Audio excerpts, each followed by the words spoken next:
একদা হযরত মুহাম্মদ সাল্লাল্লাহু আলাইহি ওয়াসাল্লাম ঘুমিয়ে আছেন। ঘুমের ঘরে স্বপ্নে আসলেন ফেরেশতা হযরত জিবরাইল আলাইহিস সালাম। তার হাতে আছে একখণ্ড রেশমি রুমাল। রাসূল করিম সাল্লাল্লাহু আলাইহি ওয়াসাল্লাম জিবরাইল আলাইহিস সালামকে জিজ্ঞাসা করলেন, ভাই জিবরাইল, আপনার হাতে ওটা কি? জিবরাইল আলাইহিস সালাম বললেন, আপনিই সরিয়ে দেখেন। জিবরাইল আলাইহিস সালামের কথা শুনে হযরত মুহাম্মদ সাল্লাল্লাহু আলাইহি ওয়াসাল্লাম রুমাল সরিয়ে দেখলেন, এ তো এক ছোট্ট বালিকার মুখ অবয়ব। চেনা চেনা লাগছে। এটা তার প্রিয় বন্ধু আবু বকর রাদিয়াল্লাহু তাআলা আনহুর কন্যা আয়েশা। তখন হযরত মুহাম্মদ সাল্লাল্লাহু আলাইহি ওয়াসাল্লাম জিজ্ঞেস করলেন, আমাকে কেন দেখানো হচ্ছে? জিবরাইল আলাইহিস সালাম তখন জবাব দিলেন, তিনি সেই ভাগ্যবতী নারী যিনি এই জীবনে এবং পরজীবনে আপনার স্ত্রী হবেন। আয়েশা হয়ে উঠবেন প্রিয়দের মাঝে প্রিয়তমা এবং ভালোবাসা দিয়ে ভুলিয়ে দেবে বিরহ ব্যথা। এই কথা বলে হযরত জিবরাইল আলাইহিস সালাম অদৃশ্য হয়ে গেলেন। অতঃপর রাসূল করিম সাল্লাল্লাহু আলাইহি ওয়াসাল্লাম ঘুম থেকে জেগে উঠলেন এবং ভাবনায় পড়ে গেলেন। তিনি কি অলীক স্বপ্ন দেখলেন নাকি অহিংসতা দর্শন? এক ছোট্ট বালিকা যাকে কিনা তার মা উম্মে রুমান ঘরে রাখতে পারে না, সারা দিন হৈ হৈ করে বেড়ায়। কিছুদিন আগেও তিনি বালিকা আয়েশাকে দেখেছেন তার বান্ধবীদের সাথে পুতুল খেলতে। আর সেই বালিকার ভালোবাসা দিয়ে বিরহ ব্যথা ভুলিয়ে দিবে? এই বয়সে একটা ছোট্ট মেয়ে ভালোবাসার অর্থ বা কি বুঝবে? এভাবে তিনি 3 দিন একই স্বপ্ন দেখলেন। এখন রাসূল করিম সাল্লাল্লাহু আলাইহি ওয়াসাল্লামের মনে কোনো দ্বিধা নেই, কোনো সংস্কার নেই। তিনি বুক পেতে আল্লাহর পক্ষ থেকে আসা পয়গম্বর মেনে নিলেন, যে প্রেম কাহিনী শত সহস্র বছর ধরে প্রতিটি মানুষকে শেখায় ভালোবাসার প্রথম ও শেষ স্তম্ভ, যে ভালোবাসা দিয়ে রচিত হবে অনাগত লাখো দম্পতির প্রেমময় জীবন। এখানে একটি কথা উল্লেখ করা প্রয়োজন, যতদিন না আয়েশা রাদিয়াল্লাহু তাআলা আনহা রাসূল করিম সাল্লাল্লাহু আলাইহি ওয়াসাল্লামের স্ত্রী হননি, ততদিন পর্যন্ত আমরা তাকে বালিকা আয়েশা বা কিশোরী আয়েশা হিসেবে সম্বোধন করছি, যেন আমরা ওই সময়ের প্রেক্ষাপটের সাথে নিজেদের কল্পনার জগৎকে মিলিয়ে নিতে পারি। খাদিজা রাদিয়াল্লাহু তাআলা আনহা চলে যাওয়ার পর রাসূল করিম সাল্লাল্লাহু আলাইহি ওয়াসাল্লামের প্রিয় বন্ধু আবু বকর রাদিয়াল্লাহু তাআলা আনহু বাসায় যান একাকিত্ব কাটাতে। রাসূল করিম সাল্লাল্লাহু আলাইহি ওয়াসাল্লাম আবু বকর রাদিয়াল্লাহু তাআলা আনহুর বাড়িতে আঙ্গিনায় এসে দেখলেন বালিকা আয়েশা তার বান্ধবীদের নিয়ে পুতুল খেলছে। কোনো দিকে তার কোনো মনোযোগ নেই, একমাত্র মনোযোগ পুতুলের দিকে। তাকে এভাবে খেলতে দেখে রাসূল করিম সাল্লাল্লাহু আলাইহি ওয়াসাল্লামের মনে খানিকটা কৌতূহল জাগলো। তিনি এগিয়ে এলেন ছোট আয়েশার দিকে। তার কাছে এসে বললেন, কি করো আয়েশা? তোমার হাতে ওটা কি? আয়েশা তো আয়েশাই, শিশুর মতোই তার উত্তর, এটা তো ঘোড়া। রাসূল করিম সাল্লাল্লাহু আলাইহি ওয়াসাল্লাম অবাক হওয়ার ভান করে বললেন, আচ্ছা, কিন্তু তোমার ঘোড়ার যে পাখা আছে দেখছি, ঘোড়ার পাখা হয় বুঝি? আয়েশাও ছেড়ে কথা বললেন না। বুদ্ধিমতী আর প্রখর স্মৃতিশক্তির অধিকারী 6 বছর বয়সী আয়েশার সঙ্গে সঙ্গে বলে উঠলেন, কেন থাকবে না? আল্লাহর নবী সুলাইমান আলাইহিস সালামের ঘোড়ারও তো পাখা ছিল। তার এমন জবাব শুনে রাসূল করিম সাল্লাল্লাহু আলাইহি ওয়াসাল্লাম দারুণভাবে হেসে উঠলেন। আয়েশা রাদিয়াল্লাহু তাআলা আনহা পরবর্তী সময়ে বর্ণনা করেন, সেদিন আমার কথায় রাসূল করিম সাল্লাল্লাহু আলাইহি ওয়াসাল্লাম এমনভাবে হেসেছিলেন যে আমি তার মুখের উজ্জ্বল মারে পর্যন্ত দেখতে পেয়েছিলাম। বিশ্বনবী হযরত মুহাম্মদ সাল্লাল্লাহু আলাইহি ওয়াসাল্লাম আয়েশার দুরন্ত মেধার প্রখর স্মৃতিশক্তির ব্যাপারে আগে থেকেই জানতেন, কিন্তু আজকের ঘটনাটি যেন তার মনে নতুন করে দাগ কেটে গেল। তিনি বালিকা আয়েশার দিকে তাকিয়ে ভাবলেন, এই কারণে কি আল্লাহ তাআলা এই মেয়েকে আমার সহধর্মিণী হিসেবে নির্বাচন করেছেন? তার প্রতিভা স্মৃতিশক্তির মাঝে কি নিহিত আছে আমার উম্মতের ভবিষ্যৎ কোনো অন্তর্নিহিত কল্যাণ? বস্তুত পরবর্তী জীবনে সেটাই হয়েছিল। সর্বাধিক হাদিস বর্ণনাকারী 7 জন সাহাবীদের মধ্যে হযরত আয়েশা রাদিয়াল্লাহু তাআলা আনহা ছিলেন অন্যতম। তিনি এককভাবে প্রায় 2210টি হাদিস বর্ণনা করেছেন। খাইলা বিনতে হাকিম ছিলেন হযরত আয়েশা রাদিয়াল্লাহু তাআলা আনহার অন্তরঙ্গ বান্ধবী। খাদিজা রাদিয়াল্লাহু তাআলা আনহা মারা যাবার পর তিনি রাসূল করিম সাল্লাল্লাহু আলাইহি ওয়াসাল্লামের পক্ষ থেকে সাউদা বিনতে জামার কাছে বিয়ের প্রস্তাব নিয়ে গিয়েছিলেন। এবার তিনি বিয়ের প্রস্তাব নিয়ে গেলেন আবু বকর রাদিয়াল্লাহু তাআলা আনহুর বাড়িতে। তিনি বাসায় ছিলেন না বিধায় আয়েশা রাদিয়াল্লাহু তাআলা আনহার আম্মা উম্মে রুমান বিনতে আমির কাছে বিয়ের প্রস্তাব জানালেন। প্রস্তাব শুনে উম্মে রুমান খুশিতে বাকরুদ্ধ হয়ে গেলেন। আবু বকর রাদিয়াল্লাহু তাআলা আনহু বাড়িতে ছিলেন না বিধায় উম্মে রুমান বললেন তিনি আসলে তার সাথে কথা বলবো। এর মাঝে আবু বকর রাদিয়াল্লাহু তাআলা আনহু বাড়িতে এসে হাজির হলেন। খায়লা তখন বললেন, রাসূল করিম সাল্লাল্লাহু আলাইহি ওয়াসাল্লাম আয়েশার জন্য বিয়ের প্রস্তাব পাঠিয়েছেন। খায়লার কথা শুনে আবু বকর রাদিয়াল্লাহু তাআলা আনহু খুশিতে আত্মহারা হয়ে গেলেন। হযরত আবু বকর রাদিয়াল্লাহু তাআলা আনহু রাসূল করিম সাল্লাল্লাহু আলাইহি ওয়াসাল্লামের সাথে আত্মীয়তার সম্পর্ক করতে চেয়েছিলেন, কিন্তু কখনো মুখ ফুটে বলতে পারেননি। এটা নিশ্চয়ই আল্লাহর ইশারায়। হঠাৎ আবু বকর রাদিয়াল্লাহু তাআলা আনহু বলে উঠলেন, খাওলা, এই বিয়ে কিভাবে হতে পারে? রাসূল করিম সাল্লাল্লাহু আলাইহি ওয়াসাল্লাম তো আমারই ভাই, আর আয়েশা তার ভাতিজি, আর ভাতিজির সাথে তো বিয়ে হতে পারে না। তখন খাওলা রাসূল করিম সাল্লাল্লাহু আলাইহি ওয়াসাল্লামের কাছে গেলেন সমাধান আনতে। রাসূল করিম সাল্লাল্লাহু আলাইহি ওয়াসাল্লাম মুস্কি হেসে জবাব দিলেন, আবু বকর রাদিয়াল্লাহু তাআলা আনহু তো আমার নিজের রক্তের ভাই না, সে আমার ধর্মীয় ভাই। সেক্ষেত্রে এই বিয়েতে সম্পর্ক নিয়ে কোনো সমস্যা নেই। খাওলা খুশি মনে আবু বকর রাদিয়াল্লাহু তাআলা আনহুকে খুশির সংবাদ জানালেন। খুশির খবর শুনে সবার অন্তরে খুশির খুশবুধারা বইতে লাগলো। বালিকা আয়েশা প্রতিবেশীর বাড়িতে সঙ্গীদের সাথে পুতুল খেলছেন, আর এদিকে তার দোদমা ওয়াইলা তাকে খুঁজতে ব্যস্ত। অবশেষে পেলেন এবং বাড়িতে এনে হাত পা পরিষ্কার করে চুল বেঁধে পরিপাটি করে নিয়ে গেলেন বাগদাদ অনুষ্ঠানে। এটা একদম আরম্ভহীনহীনতা অনুষ্ঠান, যেখানে আয়েশা রাদিয়াল্লাহু তাআলা আনহা, মা উম্মে রুমান, আবু বকর রাদিয়াল্লাহু তাআলা আনহু, 2-3 জন সাহাবী এবং রাসূল করিম সাল্লাল্লাহু আলাইহি ওয়াসাল্লাম ছাড়া আর কেউই উপস্থিত ছিলেন না। আবু বকর রাদিয়াল্লাহু তাআলা আনহু নিজে খুতবা পাঠ করলেন এবং 500 দিরহাম মোহরানা নির্ধারণ করে বিবাহ সম্পন্ন হলো। পৃথিবীর সর্বকালের সর্বশ্রেষ্ঠ মহামানবের বিবাহ পর্ব অনুষ্ঠান। তারপর রাসূল করিম সাল্লাল্লাহু আলাইহি ওয়াসাল্লাম চলতে লাগলেন নিজের মতো করে দাওয়াতের কাজে। আয়েশা রাদিয়াল্লাহু তাআলা আনহা মেতে থাকলেন সেই পুতুল খেলায়। উম্মে রুমান বালিকা আয়েশা রাদিয়াল্লাহু তাআলা আনহাকে শাসন করলেও কথা শুনেন না, তাই একদিন তিনি খুব বকাবকি করলেন। আয়েশা রাদিয়াল্লাহু তাআলা আনহা দরজার কপাট ধরে চোখ মুখ খুলে কাঁদছিলেন। তখন রাসূল করিম সাল্লাল্লাহু আলাইহি ওয়াসাল্লাম সেখানে এসে উপস্থিত হলেন এবং উম্মে রুমানকে বললেন, আপনাকে না বলেছিলাম আয়েশাকে না বকতে, আমার কথা রাখলেন না? উম্মে রুমান খুব বিব্রত বোধ করলেন এবং বললেন, ইয়া রাসূলুল্লাহ সাল্লাল্লাহু আলাইহি ওয়াসাল্লাম, সে যে কোনো কথাই শুনে না, আর আমি কিছু বললেই তার বাবাকে আমার বিষয়ে নালিশ করে। রাসূল করিম সাল্লাল্লাহু আলাইহি ওয়াসাল্লাম তখন বললেন, যাই করুক না কেন, আপনি আয়েশাকে বকবেন না। আমার খাতিরে অন্তত আয়েশাকে কিছু বলবেন না। আয়েশাকে নিজের মতো করে থাকতে দেন। নবুয়তের পর থেকে পুরুষরা প্রচণ্ড অত্যাচার করে আসছে। নবুয়তের 12টা বছর কেটে গেছে, এখনও নির্যাতন চলছে। পুরুষদের অত্যাচারে মুসলমানদের জীবন এখনও হুমকির মুখে। হঠাৎ আশার আলো ফুটে উঠল। মদিনাবাসীর হযরত মুহাম্মদ সাল্লাল্লাহু আলাইহি ওয়াসাল্লামকে আহ্বান করলেন ওখানে বসবাস করার জন্য।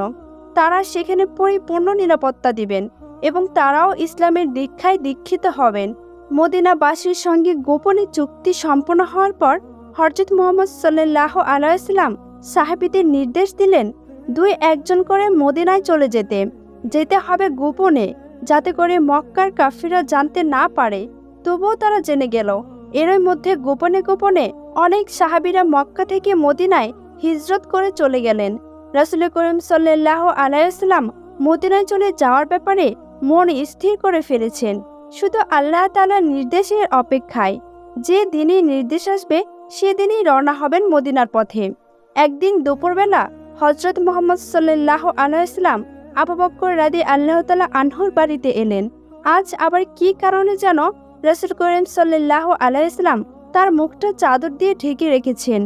আবু বকর রাদিয়াল্লাহু তাআলা আনহু 2 কন্যা আয়েশা এবং আসমা তার বাবার সাথে ছিলেন। বাড়িতে আবু বকর ও তার 2 কন্যা ছাড়া আর কেউ ছিল না। রাসূল করিম সাল্লাল্লাহু আলাইহি ওয়াসাল্লামকে এমন সময় তার বাড়ির দিকে আসতে দেখে আবু বকর আতঙ্কিত হয়ে উঠলেন। নিশ্চয় বিশেষ কিছু ঘটেছে, নয়তো অসময়ে রাসূল করিম সাল্লাল্লাহু আলাইহি ওয়াসাল্লাম আসার কথা নয়। বিশ্বনবী হযরত মুহাম্মদ সাল্লাল্লাহু আলাইহি ওয়াসাল্লাম বাড়ির বাইরে থেকে সালাম দিয়ে বাড়ির ভিতরে ঢোকার অনুমতি চাইলেন। আবু বকর রাদিয়াল্লাহু তাআলা আনহু রাসূল করিম সাল্লাল্লাহু আলাইহি সাল্লামকে ভিতরে আসতে বললেন। হযরত মুহাম্মদ সাল্লাল্লাহু আলাইহি সাল্লাম শান্ত হয়ে বললেন, আমাকে মক্কা থেকে হিজরত করার অনুমতি দেওয়া হয়েছে। আবু বকর রাদিয়াল্লাহু তাআলা আনহু এই কথা শোনার পর জানতে চাইলেন, হে আল্লাহর রাসূল, আমি কি আপনার সঙ্গী হতে পারবো? নবীজি বললেন, হ্যাঁ, আপনিও আমার সঙ্গী। আবু বকর রাদিয়াল্লাহু তাআলা আনহু সঙ্গী হয় খুশিতে কান্না পড়া ছলছল চোখ নিয়ে বললেন, হে আল্লাহর রাসূল, আপনার জন্য আমার বাবা মা উৎসর্গ হোক। আপনি যেদিন মদিনায় হিজরত করার আগ্রহ প্রকাশ করেছেন সেদিন থেকে আমি 2টি উট কিনে প্রতিপালন করছি। রাসূল করিম সাল্লাল্লাহু আলাইহি সাল্লাম আবু বকরের বাড়িতে বসে থাকলেন আধার নামার অপেক্ষায়। আর আবু বকর রাদিয়াল্লাহু তাআলা আনহু শুরু করলেন সফরের প্রস্তুতি। রাসূল সাল্লাল্লাহু আলাইহি সাল্লাম গোপন সূত্রে জানতে পেরেছেন আবু জাহেল সহ অন্য পুরুষ নেতারা মিলিত হয়েছে রাতের আধারে মুহাম্মদ সাল্লাল্লাহু আলাইহি সাল্লামকে দুনিয়ার বুক থেকে সরিয়ে দেওয়ার জন্য। রাসূল করিম সাল্লাল্লাহু আলাইহি সাল্লাম তার চাচাতো ভাই আলী রাদিয়াল্লাহু তাআলা আনহুকে ডেকে নিয়ে দায়িত্ব দিলেন, তার কাছে যে আমানত রাখা হয়েছিল সেগুলো যেন আমানতদারদের কাছে সযত্নে ফিরিয়ে দেন। আব্দুল্লাহ ইবনে উবাইকে ডেকে পাঠানো হলো।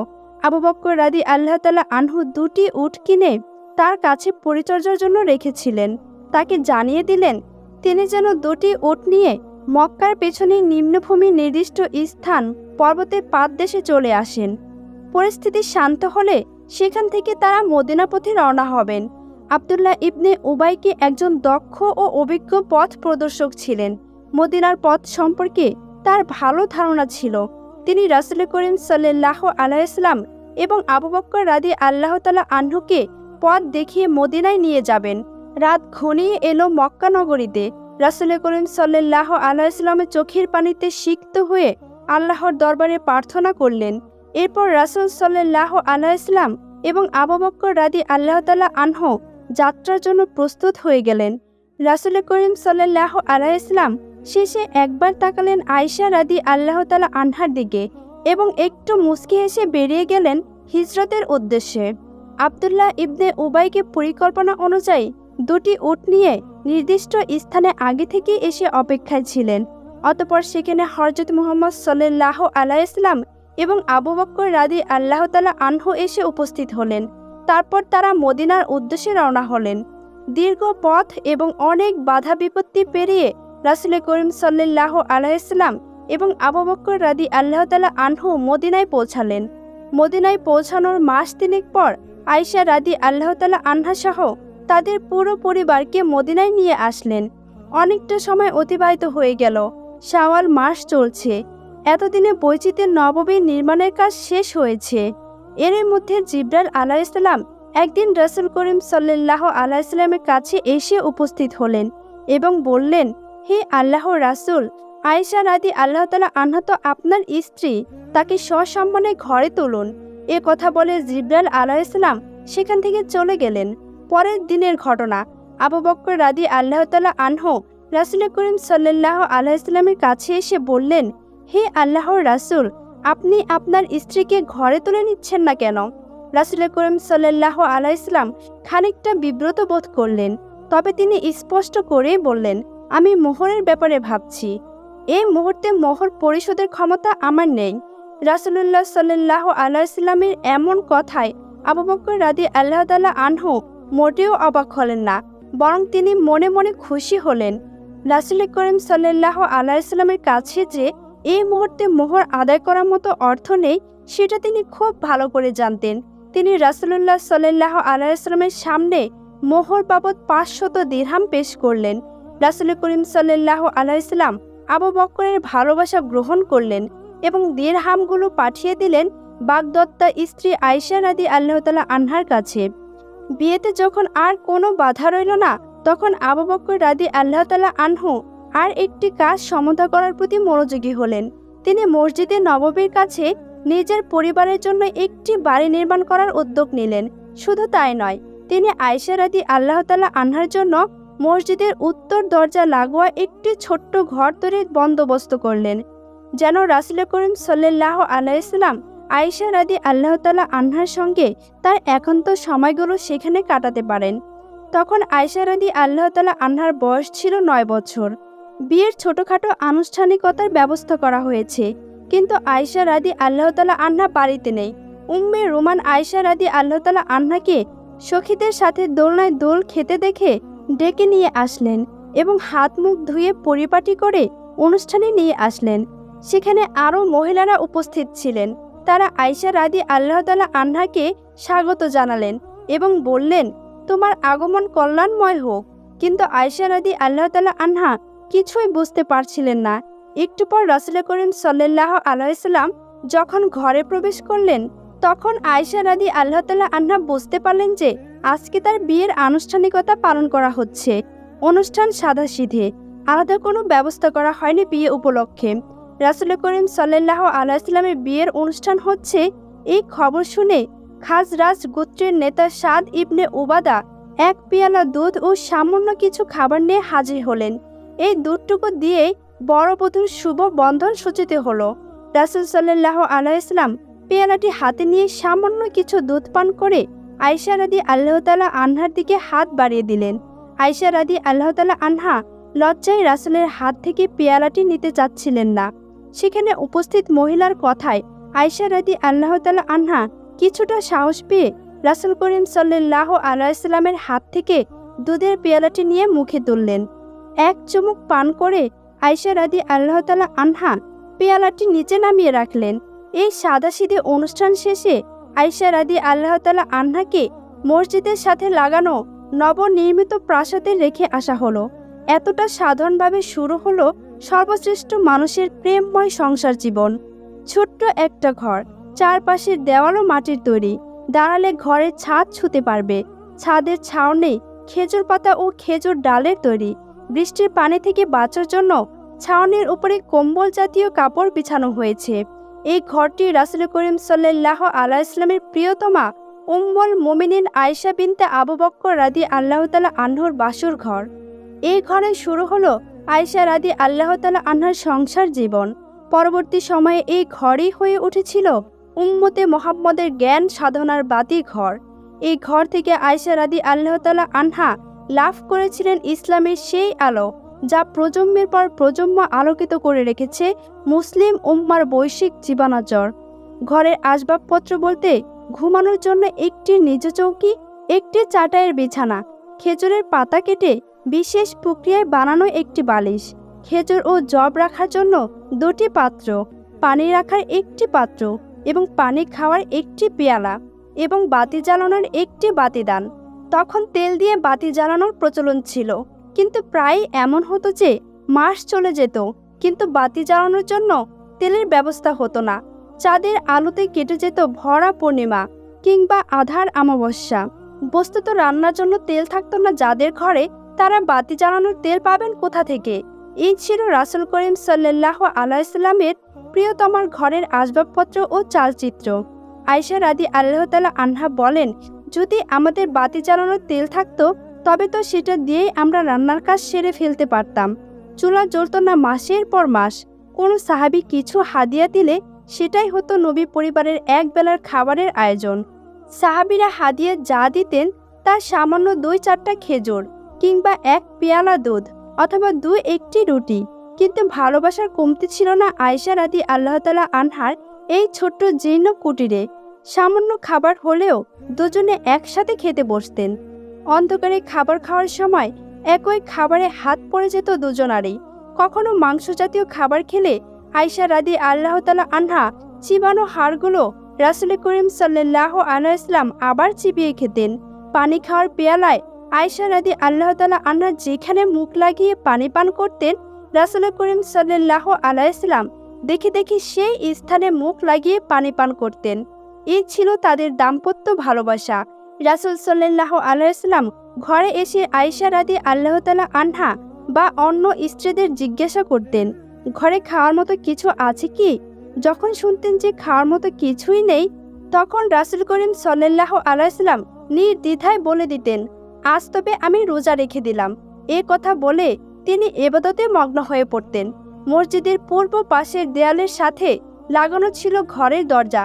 এই দরজা দিয়ে রাসূল করিম সাল্লাল্লাহু আলাইহি ওয়াসাল্লাম ঘর থেকে মসজিদে প্রবেশ করতেন।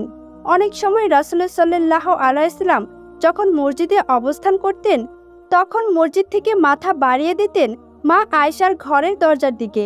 আয়েশা রাদিয়াল্লাহু তাআলা আনহা রাসূল সাল্লাল্লাহু আলাইহি ওয়াসাল্লামের মাথার চুল আঁচড়ে দিতেন, তেল লাগিয়ে দিতেন। ঘরটি এতটাই ছোট ছিল যে মাঝে মধ্যে রাসূল করিম সাল্লাল্লাহু আলাইহি ওয়াসাল্লাম যখন ঘরে নামাজ পড়তেন আর আয়েশা রাদিয়াল্লাহু তাআলা আনহা শুয়ে থাকতেন, তখন সিজদা দিতে গেলে রাসূল করিম সাল্লাল্লাহু আলাইহি ওয়াসাল্লামের হাত লেগে যেত আয়েশার পায়ে। আয়েশা রাদিয়াল্লাহু তাআলা আনহা পা গুটিয়ে নিলে রাসূল করিম সাল্লাল্লাহু আলাইহি ওয়াসাল্লাম ভালোমতো সিজদা করতে পারতেন। বিয়ের কিছুদিন পরে আয়েশা রাদিয়াল্লাহু তাআলা আনহা একদিন সাহস করে বিশ্বনবী হযরত মুহাম্মদ সাল্লাল্লাহু আলাইহি ওয়াসাল্লামকে জিজ্ঞাসা করলেন, হে আল্লাহর রাসূল, সত্যি করে বলুন তো আপনি আমাকে কতটা ভালোবাসেন? রাসূল সাল্লাল্লাহু আলাইহি ওয়াসাল্লাম একটু চিন্তা করে বললেন, তোমার এবং আমার মধ্যে ভালোবাসার বন্ধনটা এমন শক্ত যেমনটা একটা রশির মধ্যে সুতাগুলো শক্তভাবে জড়িয়ে থাকে, একই বাঁধনে আষ্টে পিষ্টে বাঁধা থাকে। রাসূল সাল্লাল্লাহু আলাইহি ওয়াসাল্লাম এর জবাব শুনে আয়েশা রাদিয়াল্লাহু তাআলা আনহা খুশি হলেন। এরপর থেকে আয়েশা রাদিয়াল্লাহু তাআলা আনহা প্রায় রাসূল সাল্লাল্লাহু আলাইহি ওয়াসাল্লামকে জিজ্ঞেস করতেন, হে আল্লাহর রাসূল, আপনার ভালোবাসার বন্ধনের কি অবস্থা? আগের মতোই আছে নাকি ঢিলে হয়ে গিয়েছে? রাসূল সাল্লাল্লাহু আলাইহি ওয়াসাল্লাম আয়েশা রাদিয়াল্লাহু তাআলা আনহার দুষ্টামির জবাবে বলতেন, ভালোবাসার সেই বাঁধন আগের মতোই দৃঢ় আছে, বাঁধনে কোনো দুর্বলতা বা পরিবর্তন আসেনি।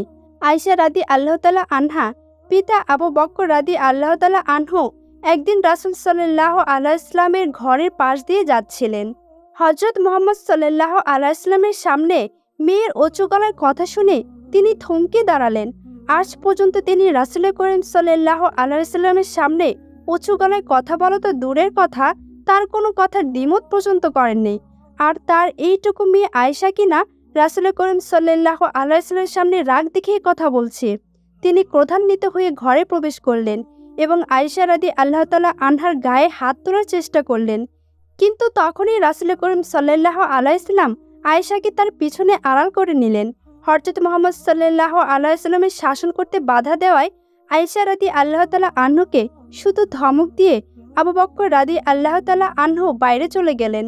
আবু বকর রাদিয়াল্লাহু তাআলা আনহু বাইরে চলে যেতেই রাসূল করিম সাল্লাল্লাহু আলাইহি ওয়াসাল্লাম পিতার শাসনের ভয়ে ভীত আয়েশাকে সামনে নিয়ে এলেন।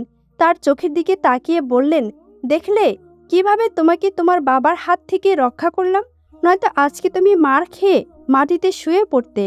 আয়েশা রাদিয়াল্লাহু তাআলা আনহা লজ্জারাঙ্গা হাসি দিয়ে স্বামীর শুকরিয়া আদায় করলেন। এরপর দুজনে একসঙ্গে হেসে উঠলেন। বিশ্বনবী হযরত মুহাম্মদ সাল্লাল্লাহু আলাইহি ওয়াসাল্লাম আয়েশা রাদিয়াল্লাহু তাআলা আনহার কাছে আসতেন শুধু আয়েশা রাদিয়াল্লাহু তাআলা আনহার একজন বন্ধু হিসাবে।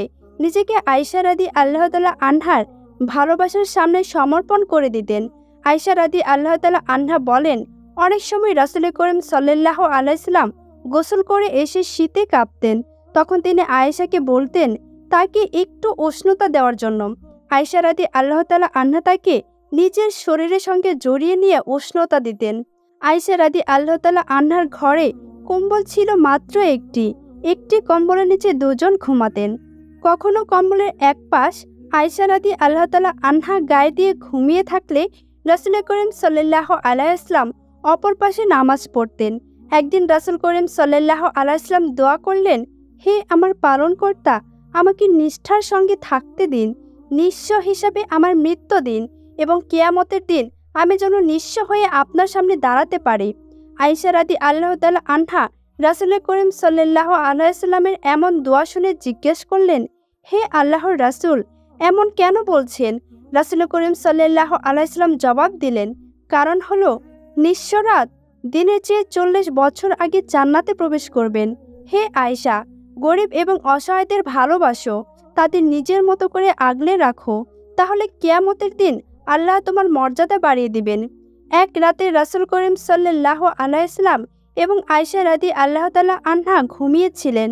রাসূল করিম সাল্লাল্লাহু আলাইহি ওয়াসাল্লাম যখন বুঝতে পারলেন আয়েশা রাদিয়াল্লাহু তাআলা আনহা ঘুমিয়ে গিয়েছেন, তখন তিনি সাবধানে একা বাইরে বেরিয়ে এলেন।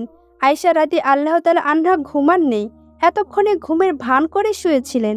তিনি ভাবলেন তার অগোচরে রাসূল করিম সাল্লাল্লাহু আলাইহি ওয়াসাল্লাম কোথায় যান সেটাই দেখবেন। তাই কৌতূহলবশত তার পিছু নিলেন। রাসূল করিম সাল্লাল্লাহু আলাইহি ওয়াসাল্লাম এগিয়ে চলেছেন।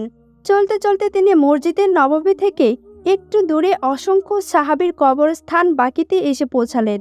বাকিতে পৌঁছে আল্লাহর রাসূল সাল্লাল্লাহু আলাইহি ওয়াসাল্লাম বেশ কিছুক্ষণ নীরবে দাঁড়িয়ে রইলেন। কিছুক্ষণ পর আকাশের দিকে তাকিয়ে দু হাত তুলে দোয়া করলেন। রাসূল করিম সাল্লাল্লাহু আলাইহি ওয়াসাল্লাম যেন বুঝতে না পারে, সেজন্য আয়েশা রাদিয়াল্লাহু তাআলা আনহা জলদি এসে কাঁথা মুড়ি দিয়ে শুয়ে পড়লেন। রাসূল করিম সাল্লাল্লাহু আলাইহি ওয়াসাল্লাম ঘরে এসে শুয়ে পড়লেন। শুয়ে বুঝতে পারলেন আয়েশা রাদিয়াল্লাহু তাআলা আনহার শ্বাস প্রশ্বাস অস্বাভাবিক, তার হৃদস্পন্দ বেড়ে গিয়েছে, বুক দ্রুত বেগে ওঠানামা করছে। রাসূল করিম সাল্লাল্লাহু আলাইহি ওয়াসাল্লাম জিজ্ঞেস করলেন, কি হয়েছে আয়েশা? আয়েশা রাদিয়াল্লাহু তাআলা আনহা বললেন, কিছু না। রাসূল সাল্লাল্লাহু আলাইহি ওয়াসাল্লাম বললেন, তুমি কি বলবে? না, আমি সর্বশক্তিমান আল্লাহর কাছ থেকে জেনে নেব। তখন আয়েশা রাদিয়াল্লাহু তাআলা আনহা পুরো ঘটনা খুলে বললেন এবং লজ্জিত হলেন। রাসূল সাল্লাল্লাহু আলাইহি ওয়াসাল্লামের খুনসুটি করে আয়েশা রাদিয়াল্লাহু তাআলা আনহাকে চিমটি কাটলেন।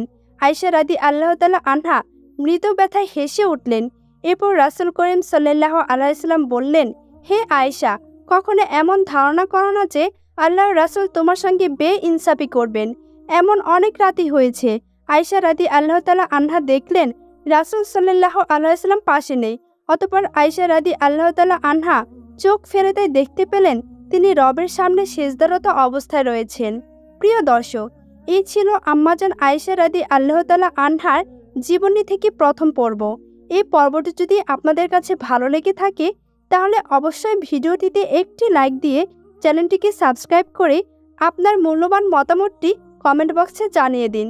আপনারা দ্বিতীয় পর্বটি দেখতে চাইলে কমেন্ট বক্সে জানিয়ে দিন। আল্লাহ হাফেজ।